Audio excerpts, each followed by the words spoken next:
Hi guys, now that the interface is kind of settled, I think it's about time I did a video tutorial on how to use RawDroid. So what we're looking at right now, I've navigated to a folder that has a bunch of images in it. This happens to be my test set folder with a bunch of different raw types that I use for testing RawDroid builds. So we'll start out with the simple stuff. Right across the top, you can see there's the option to select all, and now if you want to know what any of these icons do, you can simply long press them and you'll get a little dialog that will tell you exactly what it does. So we have select all, your most recent folder. This will find the USB mount points. So if you connect a USB media mass storage type of device, it will search through the known ones. I know about a dozen of them. Unfortunately, every device stores them in a different location, so it won't work for everybody, but it should work for a lot of folks, and that will automatically take you to the folder. Recycling bin will bring up the ability to restore files that you've deleted recently, and the remaining options are to clear the thumbnail cache. In case any of these images were corrupted during a load, you can simply clear that cache out and rebuild it. Settings. Help will go through a tutorial, automated, pretty much what I'm doing right here, and about will bring up the latest build, a link to the website, and just information for what's been added. So from here, if you want to interact with images, the first thing you'll want to do is a long press if you're not going to view the image, and that will bring you into the context mode. From here we have a bunch of options that are going to allow us to interact with any selected picture. For example, we have share. This is going to convert something directly to a JPEG and upload it to your option of choice. You have select all again. We've only selected one image. If we selected that again, it would select all of them. Delete, we'll go ahead and delete this image, and you'll see it went away. Now, we didn't want to do that. We want to bring it back, restore file.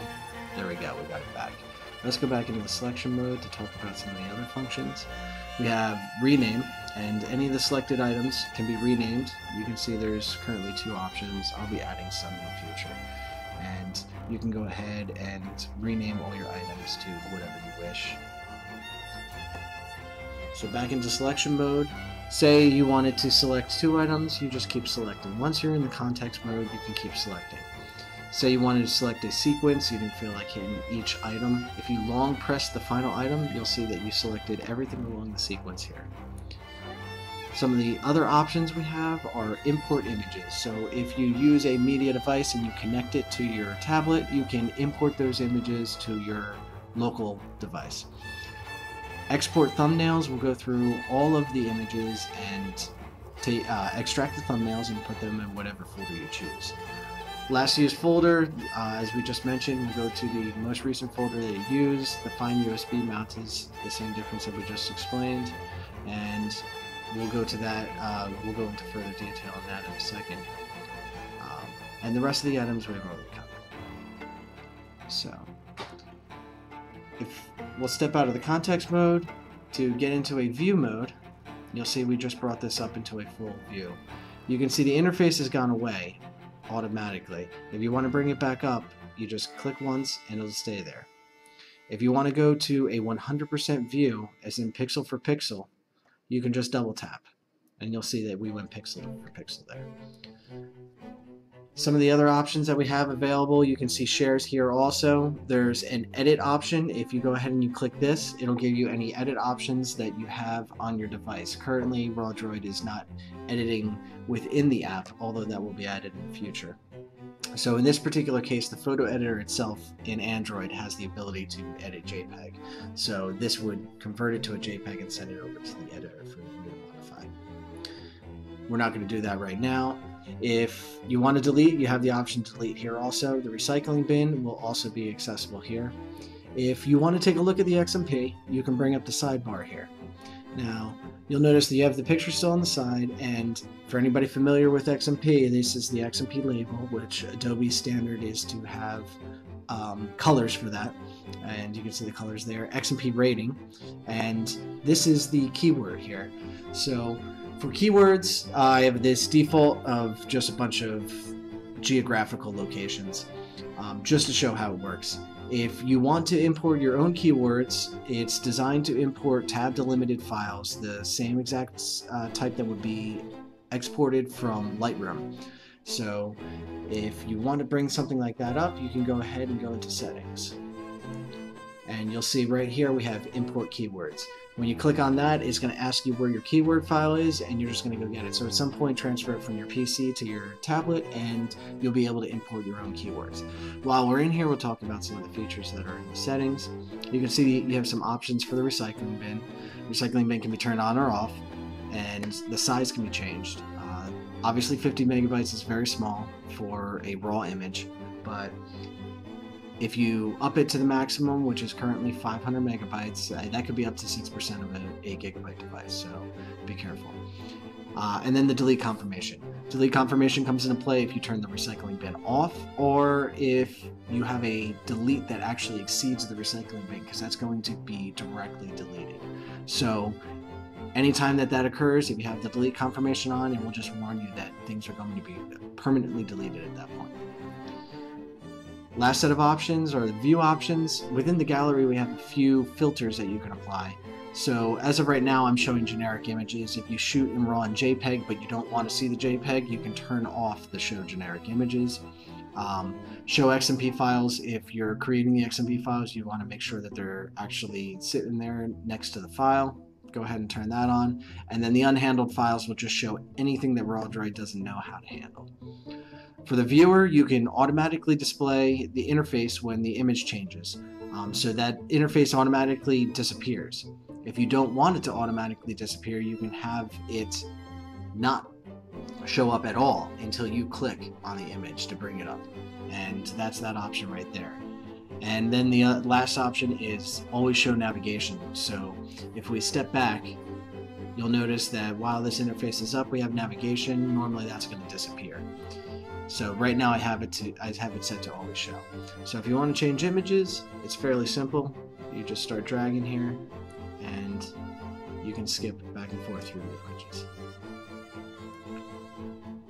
So we'll step back now, and I will show you how to bring some files. This is an OTG USB cable. You can see it's micro USB on this end, and it's regular USB on this end. This is going to allow the Android device to host USB devices. The other thing that we're going to need is, in this case, my compact flash card and a card reader.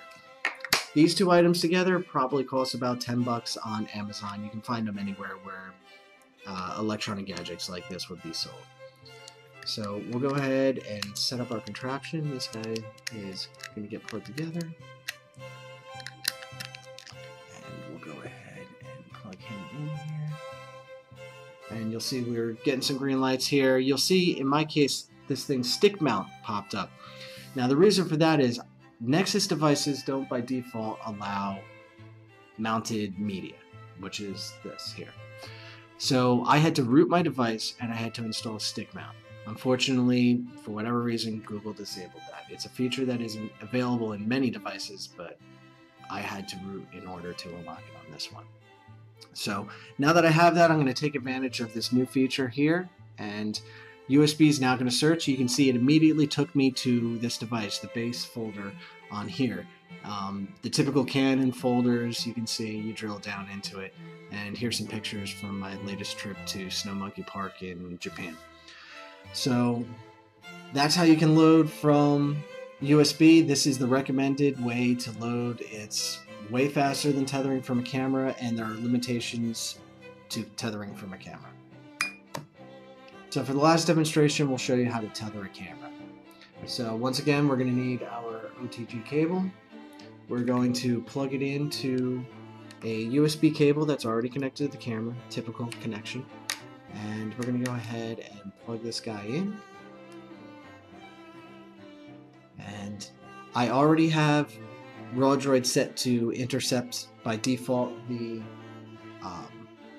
camera connection. So you can see automatically the import option came up. So the reason for that is that cameras don't support write. The MTP protocol stack that Android implemented does not allow writing, so that would mean no recycling bin, no XMP files, no renaming files, pretty much no features of Raw Droid, so it's kind of pointless.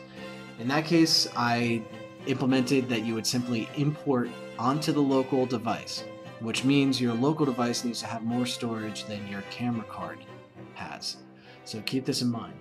So in this particular case, I'm going to go ahead and do an import into the import folder. And you can see I just took a bunch of snapshots of my desk to test this feature out. And it went ahead and imported all these guys in. So that's pretty much everything in a nutshell. So give me some feedback on the video and I'll make improvements where necessary. Thanks, guys.